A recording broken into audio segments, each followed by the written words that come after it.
तो आज जो हम लोग चैप्टर स्टार्ट करने वाले हैं ये मच अवेटेड चैप्टर, और ये मेरा लास्ट चैप्टर है पूरा सिलेबस का, ठीक है ना। पूरा सिलेबस का ये सबसे लास्ट चैप्टर है, और बहुत दिन से सब स्टूडेंट लोग परेशान हो गए कि सर कैश फ्लो करवाइए, कैश फ्लो करवाइए। तो फाइनली कैश फ्लो आज हम लोग स्टार्ट कर देते हैं, ठीक है। तो क्लास 12 अकाउंटेंसी का ये बहुत इंपॉर्टेंट टॉपिक है, कैश फ्लो स्टेटमेंट। अच्छा, ये टॉपिक थोड़ा सा कंपेयर टू अदर टॉपिक्स थोड़ा सा एकदम 5-10% थोड़ा सा इसका डिफ़िकल्टी लेवल हाई है। मतलब इतना ज़्यादा हाई नहीं है कि बनेगा ही नहीं, आराम से बन जाएगा। मतलब थोड़ा सा दिमाग लगाकर थोड़ा सा एफर्ट डाल के इसको सीखना है बस, और कोई बड़ा बात इसमें नहीं है। तो चलिए क्लास स्टार्ट करते हैं हम लोग। Cash flow statement. अब सबसे पहले ये समझना है कैश फ्लो स्टेटमेंट है क्या। नाम में ही लिखा हुआ statement, it is not an account. Cash flow statement क्या है? ये एक स्टेटमेंट है which shows the inflow and outflows of cash. तो what is cash flow statement? It is a statement that shows inflow and outflow of cash during the period, ठीक है। Cash flow statement is a statement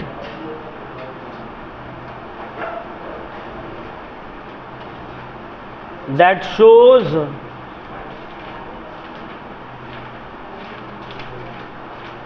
inflow and outflow of cash during a particular period. ये है इसका normal definition, ठीक है। सबसे पहले इसका थ्योरेटिकल पोर्शन फॉर्मेट अच्छे से समझेंगे तब सम्स और इजीली बन पाएगा, ठीक है। तो कैश फ्लो स्टेटमेंट एक सिंपल सा भाई स्टेटमेंट है जो क्या शो कर रहा है सर? ये शो कर रहा है inflow and outflow of cash. मतलब ऑर्गेनाइजेशन में जो पैसा आ रहा है, कैश आ रहा है, और जो कैश जा रहा है, एक पर्टिकुलर पीरियड जनरली जो 1 ईयर होता है उसको रिकॉर्ड करता है। अब सर ऑर्गेनाइजेशन में पैसा आएगा क्यों और पैसा जाएगा क्यों? ऑर्गेनाइजेशन में बहुत सारे रीजंस की वजह से पैसा आता है और बहुत सारे रीजंस की वजह से पैसा जाता है। तो हम लोग इसको क्यों प्रिपेयर करते हैं सर? देखो, एक कंपनी है, मान लेते हैं, जो बहुत ही ज़्यादा, देखो एक चीज़ और याद रखना है, कैश फ्लो को आप ट्रेडिंग एंड पीएल से कंफ्यूज नहीं हो जाना है कि सर कैश फ्लो का बैलेंस आ गया मतलब इतना प्रॉफिट हो गया क्या? नहीं भाई, उतना प्रॉफिट नहीं हुआ। फॉर एग्जाम्पल मान लो हम कोचिंग सेंटर रन कर रहे हैं, ये वाला महीना के एंड में मेरे पास टोटल कैश फ्लो जो आया है, कैश जो मेरे पास आया है वो फॉर एग्जांपल 1 लाख रुपीज़ आया, तो हम क्या बोलेंगे? ये 1 लाख रुपीज़ मेरा प्रॉफिट हो गया इस महीना का? नहीं भाई, अभी वो 1 लाख रुपीज़ तो पैसा आया है, उसमें से कैश आया है। हो सकता है बहुत सारा फीसों का 20-30 हज़ार जो अभी तक हमको आया नहीं है, ड्यू है, तो कैश 1 लाख आया है। अब उसमें से एक्सपेंसेस होगा, कैश में पे करेंगे, सैलरी पे करेंगे, रेंट पे करेंगे। तो मतलब सर इनफ्लो एंड आउटफ्लो, मतलब जो पैसा आ रहा है और जो पैसा जा रहा है दोनों का जो डिफरेंस है वो प्रॉफिट हो जाएगा? नहीं, वो प्रॉफिट नहीं होगा, वो कैश बैलेंस होगा। क्या मतलब है इसका? देखो ध्यान से समझो इस बात को। जो कैश आता है वो पूरा का पूरा करंट पीरियड का ही है, ये ज़रूरी नहीं है। और जो पैसा जाता है वो पूरा का पूरा करंट पीरियड का ही है, ये भी ज़रूरी नहीं है। तो कैश फ्लो स्टेटमेंट हम लोग प्रिपेयर करते ही हैं सिर्फ कैश बैलेंस चेक करने के लिए कि मेरा अकाउंट में, मेरे गल्ला में कितना कैश ड्यूरिंग द ईयर बचा है, इन हैंड है, और कौन से एक्टिविटीज से पैसा गया है और कौन से एक्टिविटीज में कैश आया है। हो सकता है एक कंपनी बहुत प्रॉफिटेबल है, कैश फ्लो बैलेंस हमेशा कम रहता है, मेरे साथ यही होता है, कैश फ्लो बैलेंस कम रहता है, इन कैश पैसा कम रहता है, मतलब इन प्रॉफिट, बट समय में टाइम पे कलेक्शन कैश हो नहीं पाता। तो इसमें डिसएडवांटेजेस है बहुत सारा। एक कंपनी भले लॉस में है लेकिन उसका कैश फ्लो बैलेंस अच्छा है, मतलब कैश अवेलेबल हमेशा उसका रहता है, धंधा नुकसान में चल रहा है, ठीक है। तो कैश फ्लो से प्रॉफिट एंड लॉस का उतना रिलेशन नहीं है। इसमें बस हम लोग अपना कैश का बैलेंस चेक करते हैं एंड कहाँ से पैसा आ रहा है ड्यूरिंग द ईयर और कहाँ पे जा रहा है। तो जो पैसा आता है उसको हम लोग बोलते हैं इनफ्लो ऑफ कैश, और जो ऑर्गेनाइजेशन से जाता है उसको बोलते हैं आउटफ्लो ऑफ कैश। तो मेनली जो है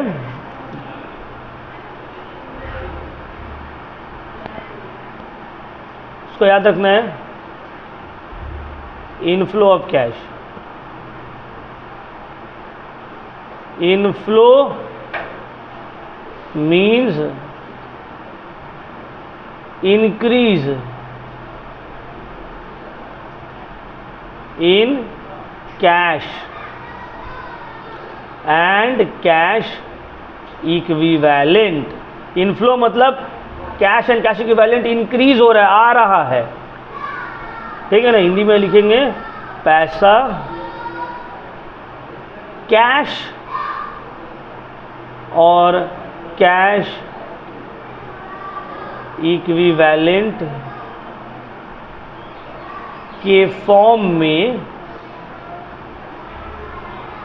आ रहा है, ठीक है ना। दूसरा, outflow means decrease in cash and cash equivalent. पैसा कैश और कैश इक्विवेलेंट के फॉर्म में जा रहा है, ठीक है ना। पैसा आ रहा है तो इनफ्लो, जा रहा है तो आउटफ्लो।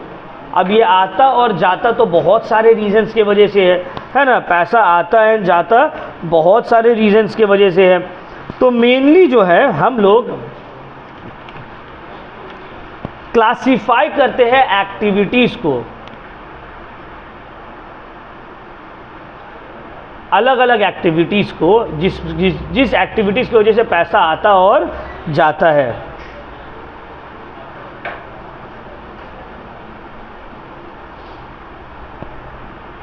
क्लासिफिकेशन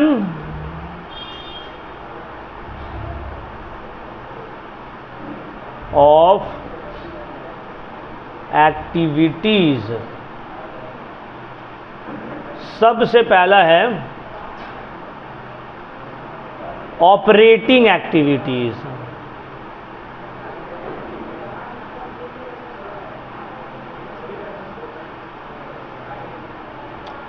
दूसरा है इन्वेस्टिंग एक्टिविटीज।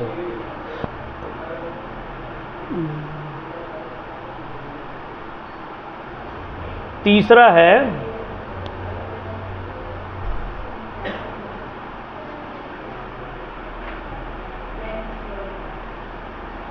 Financing activities. तीन एक्टिविटीज में कैश फ्लो स्टेटमेंट को हम लोग डिवाइड करते हैं। यही तीन एक्टिविटीज की वजह से पैसा आता भी है और पैसा जाता भी है। एक है इसमें से operating activities. Sir operating activities के वजह से भी कैश का इनफ्लो होता है, आउटफ्लो होता है। नेक्स्ट है investing activities. Sir investing activities की वजह से भी कैश का इनफ्लो होता है, आउटफ्लो होता है। नेक्स्ट है financing activities. Sir financing activities की वजह से भी कैश आता है और कैश जाता है। सर ये तीनों क्या एक्टिविटीज है, मतलब क्या है बताइए। ऑपरेटिंग एक्टिविटीज किसको बोलते हैं? ऑपरेटिंग एक्टिविटीज का मतलब होता है the main activities of the business.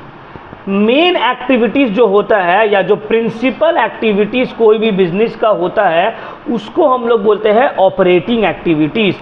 क्या मतलब है? जैसे कि देखो एक कोचिंग सेंटर चलाने का ऑपरेटिंग एक्टिविटीज क्या क्या होगा? टीचर्स का सैलरी है ना, बुक्स एंड ऑल जो हम खरीद रहे हैं, फिर तुम्हारा जेरोक्स प्रिंटिंग एंड ऑल का जो चार्जेस हो रहा है, नोट्स एंड ऑल बनाने में जो पैसा जा रहा है, ये सब हो गया ऑपरेटिंग एक्टिविटीज। इसके वजह से जो पैसा आएगा और जाएगा ये हो जाएगा ऑपरेटिंग एक्टिविटीज में चला जाएगा। मतलब मेन काम में आपका जो काम है वो मेन काम में जो आपका पैसा जा रहा है और आ रहा है उस एक्टिविटीज को हम लोग बोलेंगे ऑपरेटिंग एक्टिविटीज। अब इसमें भी इनफ्लो है और आउटफ्लो है। ऑपरेटिंग एक्टिविटीज में पैसा आता कब है सर? सेल किए पैसा आएगा, है ना। डेटर से पैसा मिला आएगा। जा कब रहा है? बहुत सारे रीजन की वजह से जा रहा है, एक्सपेंसेस की वजह से, बहुत सारे एक्सपेंसेस की वजह से जा रहे हैं, हम लोग डिटेल में पढ़ेंगे। नेक्स्ट आते हैं इन्वेस्टिंग एक्टिविटीज़। इन्वेस्टिंग एक्टिविटीज़ का मतलब होता है, इन्वेस्टिंग मतलब का जहाँ पे आप कुछ इन्वेस्ट कर दिए। इन्वेस्ट हम कहाँ पे करते हैं? फिक्स्ड एसेट्स पे। तो इन्वेस्टिंग, अगर आप कहीं पे इन्वेस्ट कर रहे हैं, पैसा जा रहा है। इन्वेस्टमेंट जो किया हुआ था वहाँ से अगर कुछ रिटर्न आ रहा है या उसको बेच रहे हैं, पैसा आ रहा है। अब आते हैं फाइनेंसिंग एक्टिविटी। फाइनेंसिंग एक्टिविटी मतलब लोन्स, शेयर्स, डिवेंचर्स जो बेच रहे हैं, ठीक है। तो हम पैसा मेरे पास आएगा ना, क्यों? क्योंकि हम फाइनेंस करवा रहे हैं अपने आप को, समझ में रहा? नॉन करेंट लाइबिलिटीज़ में ये सब रहेगा। तो अगर हम शेयर्स, डिवेंचर्स, लोन इशू कर रहे हैं तो हमको पैसा मिलेगा। फाइनेंसिंग एक्टिविटी में इनफ्लो ऑफ कैश है। हम लोन रीपे कर रहे हैं, डिवेंचर्स को रीपे कर दे रहे हैं, तो क्या होगा? ये आउटफ्लो हो गया। तो फाइनेंसिंग एक्टिविटीज़ मतलब होता है जो long term loans and all जो रहता है। इन्वेस्टिंग एक्टिविटीज जो करेंट फिक्स्ड एसेट्स में हम इन्वेस्ट करते हैं। ऑपरेटिंग एक्टिविटी जो बिजनेस का मेन काम होता है। अब तीनों में ही क्या है? तीनों में ही है इनफ्लो एंड, तीनों ही में क्या? Inflow and outflow. Operating activity हो, इन्वेस्टिंग एक्टिविटी और फाइनेंसिंग एक्टिविटी हो। तो देखो अभी हम बेसिक्स में एकदम आए हैं, तुम लोगों को एक्सप्लेन किया कैश फ्लो स्टेटमेंट होता क्या है, इनफ्लो का मतलब क्या, आउटफ्लो का मतलब क्या है, अलग अलग एक्टिविटीज़ तीन तरह का क्या होता है मीनिंग, एंड इसमें भी इनफ्लो एंड आउटफ्लो रहता है। अब आते हैं इसका फॉर्मेट के ऊपर। देखो फॉर्मेट ऑफ, तो देख के डरना नहीं है, ठीक है, बड़ा फॉर्मेट है। Format of cash flow statement as per accounting standard 3 AS3 revised, ठीक है। सबसे पहले नंबर 1 बनेगा cash flow from operating activities. Number 2 और 3 में कोई भी आगे पीछे हो सकता है। मतलब ऐसा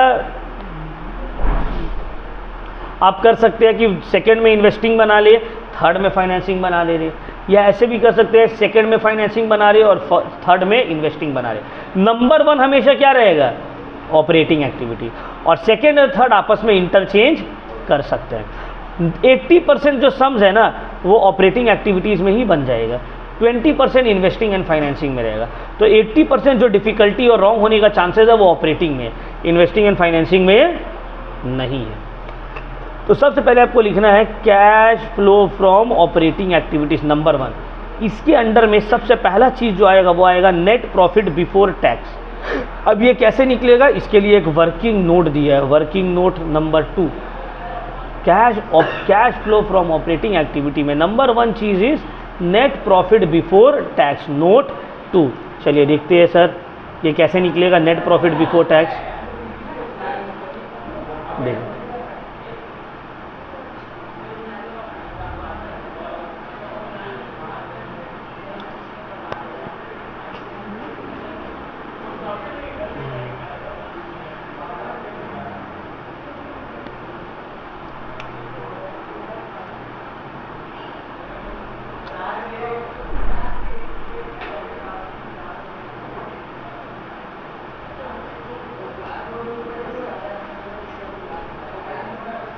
ठीक है, ये वाला नजर आ रहा है। सबसे पहले हम लिखेंगे difference between closing and opening balance of surplus, that is balance of statement of PL. मतलब पीएल अकाउंट का जो बैलेंस रहेगा बैलेंस शीट में, उसका क्लोजिंग मतलब होता है current year minus previous year करेंगे, जो अमाउंट आएगा उसको लिख देंगे, ठीक है ना। देखो हो सकता है तुम लोग में से मना करो, वो लोग क्या कर रहे हैं, इतना चिल्ला रहा है, शाहिद इतना ज़्यादा क्यों चिल्ला रहे, यहाँ तक पूरा आवाज़ आ रहा है। तो सबसे पहले जो आपको करना है निकालना है difference in PL. Difference in PL कैसे निकलेगा, वो closing balance minus opening balance, current year minus previous year.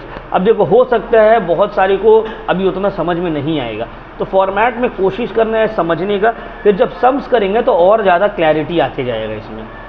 तो देखो क्लोजिंग बैलेंस और ओपनिंग बैलेंस का डिफरेंस लिख दिए। अब इसमें ऐड होगा transfer to other reserves. Transfer to other reserves मतलब जनरल रिजर्व जो है, जनरल रिजर्व का भी क्या करेंगे, करंट ईयर और प्रीवियस ईयर का फिगर को आपस में माइनस करेंगे, लिख देंगे। फिर ऐड होगा डिविडेंड पेबल, लास्ट ईयर का जो प्रोपोज डिविडेंड। देखो यहाँ पे current year minus previous year नहीं हो रहा है, प्रॉफिट एंड लॉस अकाउंट में और जनरल रिजर्व में current year minus previous year करके जो बचेगा उसको लिखेंगे। लेकिन प्रोपोज डिविडेंड में या क्या होगा, लास्ट ईयर वाला फिगर, लास्ट ईयर मतलब previous year. Interim dividend paid during the year, interim dividend paid during the year, जितना करंट ईयर में पे कर रहे हैं वो।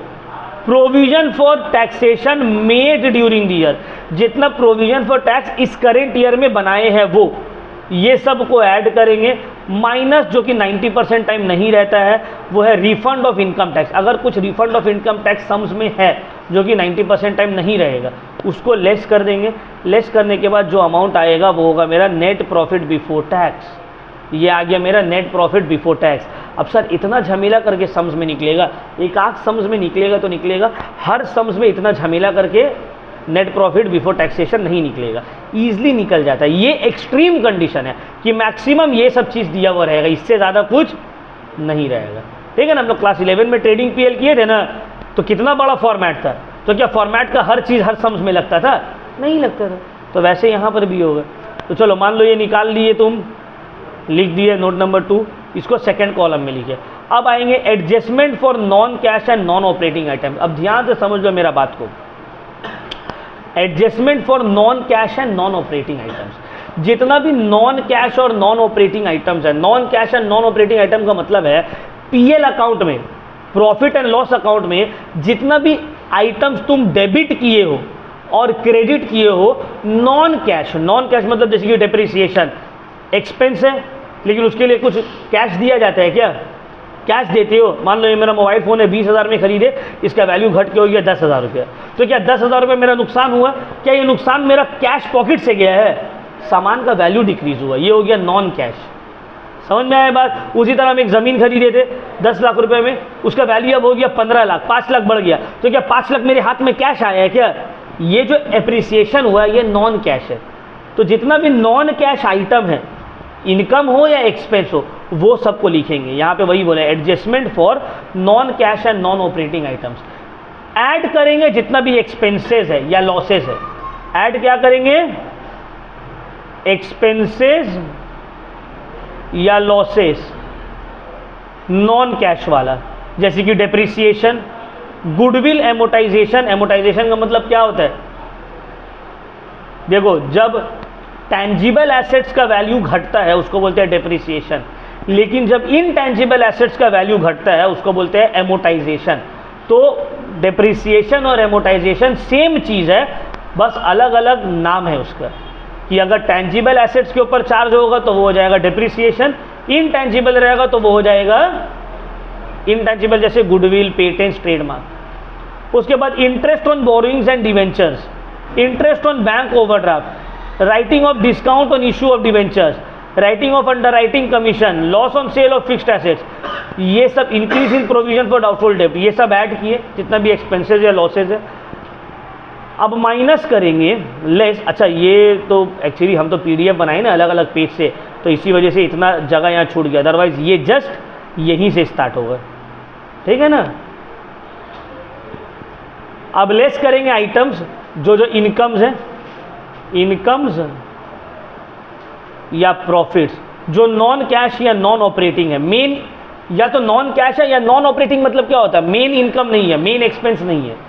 Interest income, dividend income, rental income, profit on sale of fixed assets, ठीक है, appreciation of assets, ये सब लेस होगा। लेस होके यहाँ पे लिखा गया, ऐड होके यहाँ पे लिखा गया। अब नेट प्रॉफिट को इससे ऐड करेंगे, ऐड वाला से, और लेस वाला से लेस करेंगे, और फिर यहाँ पे एक फिगर आ जाएगा जिसको हम लोग बोलेंगे operating profit before working capital changes. Operating profit before working capital changes कैसे निकला सर? ये नेट प्रॉफिट है, इसमें से जितना ऐड वाला आइटम है ऐड कर दिया, माइनस वाला आइटम है माइनस कर दिया, आ गया। ठीक है ना। Operating profit before working capital changes, ये आ गया मेरा। अब देखो ऐड करेंगे इसमें decrease in current assets, increase in current liability. देखो current assets and current liability तुम्हारा बैलेंस शीट में दिया हुआ रहेगा, ये तुमको खुद पता रहना चाहिए। Sir stock, debtor, bills payable, ये सब मेरा करेंट एसेट्स है। Creditors, bills, sorry bills receivable था वहाँ, creditors, bills payable, short term loans, short term provisions, these are all my क्या है ये करेंट लाइबिलिटीज है। तो अगर मान लो 2 साल का फिगर है 2019 और 2020, एसेट भी है लाइबिलिटी भी है। तो देखो अगर करेंट एसेट्स घट रहा है तो ऐड में लिखेंगे, मान लो डेटर 19 में था 1 लाख, यहाँ हो गया 50 के, तो घट गया ना, कितना घटा, तो यहाँ पे डेटर लिख के 50,000 लिख देंगे।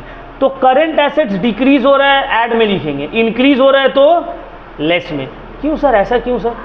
देखो करेंट एसेट्स घटा है मतलब पैसा तुम्हारे पास आया है। कमरान मेरा डेटर है, कमरान इज माई डेटर, हम इसके ऊपर 10,000 रुपये पा रहे हैं 2024 में। 2025 जब हुआ तो कमरान अभी भी मेरा डेटर है, लेकिन अब हम इसके ऊपर सिर्फ 6,000 पा रहे हैं। क्या मतलब है इसका? 4,000 रुपये कमरान हमको ऑलरेडी पे कर दिया है, तभी तो डेटर घटा है। तो डेटर घटा है इसका मतलब है पैसा आया है, इसीलिए ऐड कर रहे।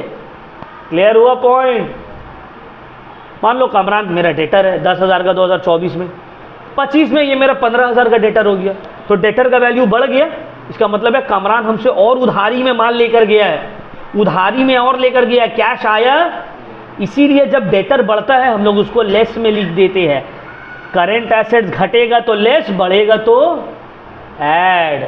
विथ रीजन बता रहे, देखो कोई टीचर रीजन नहीं बताएगा, सिर्फ बता देगा कि करेंट एसेट डिक्रीज हो रहा है ऐड कर दो, इंक्रीज हो रहा है लेस कर दो। क्यों? अभी हम प्रैक्टिकल एग्जाम्पल के साथ तुम लोगों को बताएं क्यों ऐड और लेस होता है। अब आते हैं करेंट लाइबिलिटी। अगर करेंट लाइबिलिटी इंक्रीज होगा तब ऐड, डिक्रीज होगा तो क्यों सर, ऐसा क्यों? करेंट लाइबिलिटी मतलब मान लो आमिर मेरा क्रेडिटर है, हम आमिर से उधार लेकर बैठ के 2024 में आमिर का जो उधारी था मेरा ऊपर वो 10,000 था, 2025 में ये उधारी घट के हो गया 8,000, तो क्रेडिटर घटा, करेंट लाइबिलिटी घटा। क्यों घटा? क्योंकि हम उसको पैसा दिए होंगे। तो जब पैसा दिए होंगे इस वजह से घटा है।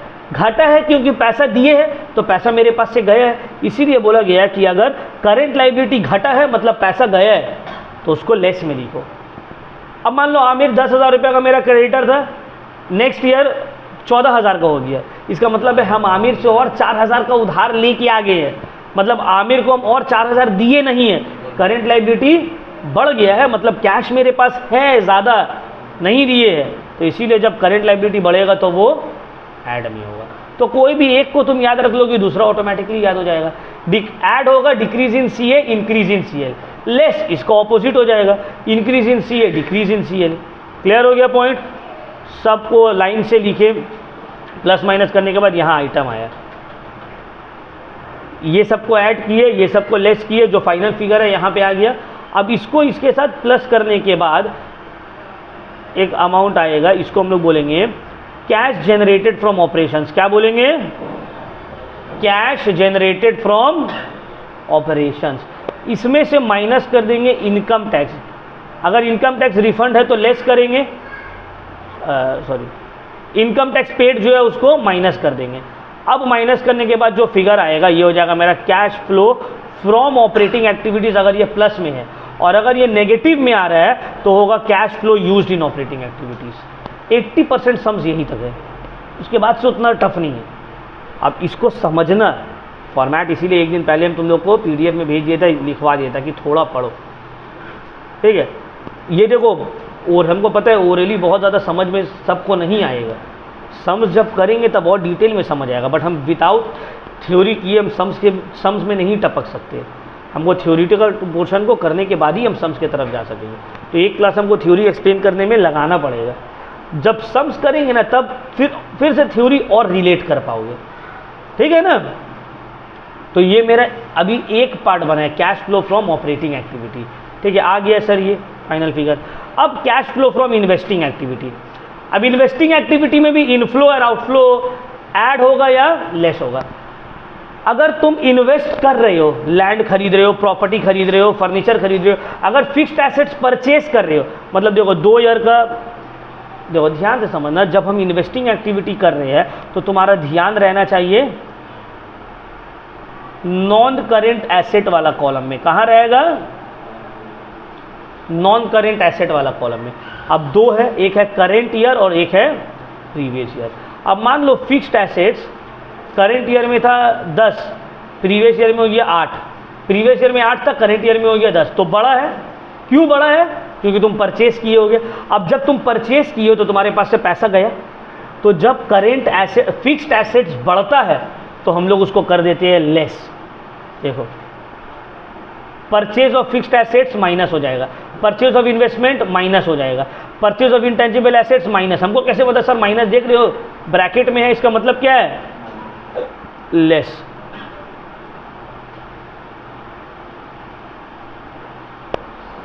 Clear point? सर ऐड में आती है। सेल कर दिए, करेंट ईयर में था 10, प्रीवियस ईयर में था 18, करेंट ईयर में हो गया 10, तो 8 घट गया। 8 क्यों घटा? बेच दिए। डेप्रिशिएट भी हो सकता है, डेप्रिसिएशन भी हो सकता है। तो अगर डेप्रिसिएशन हुआ होगा तो वो ऑपरेटिंग एक्टिविटी में जाएगा, यहां पे डेप्रिसिएशन। लेकिन अगर सेल हुआ है तो इन्वेस्टिंग एक्टिविटी में जाएगा। अब सर हमको कैसे पता सेल हुआ या डेप्रिसिएशन हुआ? जब सम्स करेंगे तो पता चल जाएगा। कैसे पता चलेगा? क्लियर हुआ पॉइंट? तो देखो, परचेज सेल ऑफ प्रोसीड्स मतलब होता है sale, sale of fixed assets, sale of investment, sale of intangible assets, ये सब क्या होगा? प्लस होगा। उसी तरह interest and dividend received, rent received, तुमको इंटरेस्ट मिल रहा है, क्यों मिल रहा है? भाई तुम इन्वेस्ट किए हो तो इन्वेस्टमेंट से पैसा आ रहा है। डिविडेंड मिल रहा है, क्यों मिल रहा है? क्योंकि तुम शेयर्स खरीद के रखे होगे, वहां से पैसा आ रहा है। रेंट मिल रहा है, क्यों मिल रहा है? क्योंकि तुम फ्लैट खरीद के रखे हो ना। तो इन्वेस्टमेंट से जो इनकम आता है वो भी हो जाता है ऐड, ठीक है ना। और ये सब हो गया लेस। तो sale of investment, sale of fixed assets add, income from fixed assets add, purchase of fixed assets minus, ठीक है। अब ये प्लस माइनस करने के बाद यहाँ पे भी एक फिगर आया, ये हो गया कैश फ्लो। अगर पॉजिटिव में है तो फ्रॉम इन्वेस्टिंग एक्टिविटीज, नेगेटिव में है तो use in investing activities. Clear? अब आते हैं number 3, cash flow from financing activities. अब आते हैं फाइनेंसिंग एक्टिविटीज में। जब आप फाइनेंसिंग एक्टिविटी बनाइएगा तो आपका नजर रहना चाहिए नॉन करेंट लाइबिलिटीज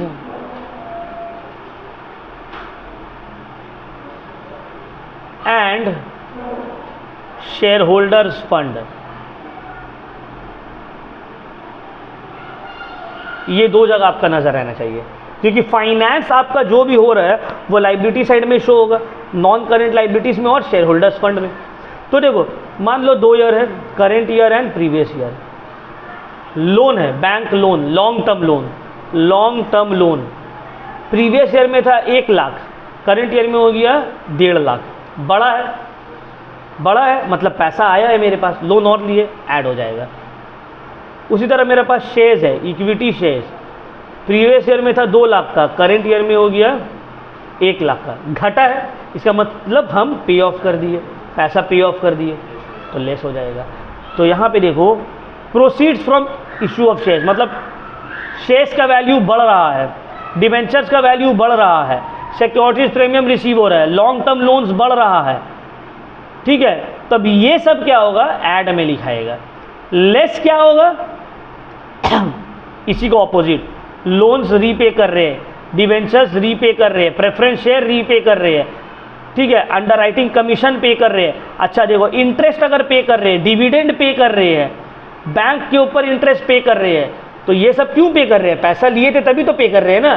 तो ये सब हो जाएगा लेस में, मतलब पैसा आ रहा है तो प्लस, जा रहा है तो। ये सब करने के बाद इसका भी आ गया। अगर पॉजिटिव में तो cash flow from financing activity, negative में तो cash flow used in financing activity. Clear हो रहा है पॉइंट? सर उसके बाद अब ये तीनों हो गया, ए बी सी 1 2 3 तीनों हो गया। अब तुम लिखोगे net increase dash decrease in cash and cash equivalent, मतलब तीनों एक्टिविटीज जो है, operating activity, investing activity, financing activity, तीनों को आपस में ऐड किए, जो भी अमाउंट आया यहाँ पे लिख दिए। ठीक है, जो भी अमाउंट आया यहाँ पे। अब इसमें ऐड करेंगे cash and bank balance in the beginning of the year, मतलब ओपनिंग बैलेंस जो कैश का है, बैंक का है, शॉर्ट टर्म डिपॉजिट्स का है और शॉर्ट टर्म इन्वेस्टमेंट्स का जो ओपनिंग बैलेंस है वो सबको यहाँ लाइन से लिखे, इसके साथ ऐड किए। ऐड करने के बाद एक फिगर आएगा, ये जो फिगर आएगा ये होगा closing cash and cash balance, जो कि तुम्हारा सम्स में दिया हुआ रहेगा पहले से। तो ये पूरा सम्स बनाने के बाद यहाँ जो आंसर आएगा वो मैच करना चाहिए तुम्हारा क्वेश्चन में जो दिया हुआ है उससे। मैच कर गया तो भाई बल्ले बल्ले, सम्स गलत है, सही है। अगर नहीं कर पाए तो मतलब गड़बड़ है कुछ, और बहुत टफ होता है ये मैच करवाना है। हम क्या कहते हैं ना, एग्जाम में किए थे, मैच नहीं कर रहा था हम जब 12 में थे, तो हम क्या कहते ना, अपने से जो तो लिख के मैच करवा दिया था। मतलब हम बहुत प्रैक्टिस किए थे कैश फ्लो, मतलब 35-40 सम्स किए थे कैश फ्लो में, और मेरे एग्जाम में नहीं हुआ टैली। अब हम टेंशन में आ गए यार, हो रहा नहीं, 1 घंटा लगा दिया उसमें। क्लियर हुआ पॉइंट, समझ में आया, कोई डाउट? तो ये पूरा था अपना फॉर्मेट को हम एक्सप्लेन किया आज तुम लोग को, नॉर्मल या बोल दो डिटेल में, ठीक है ना। नेक्स्ट जो है हम सम्स में आएंगे। आज हम सम्स स्टार्ट नहीं करते हैं, क्लासेस बहुत लंबा हो जाएगा।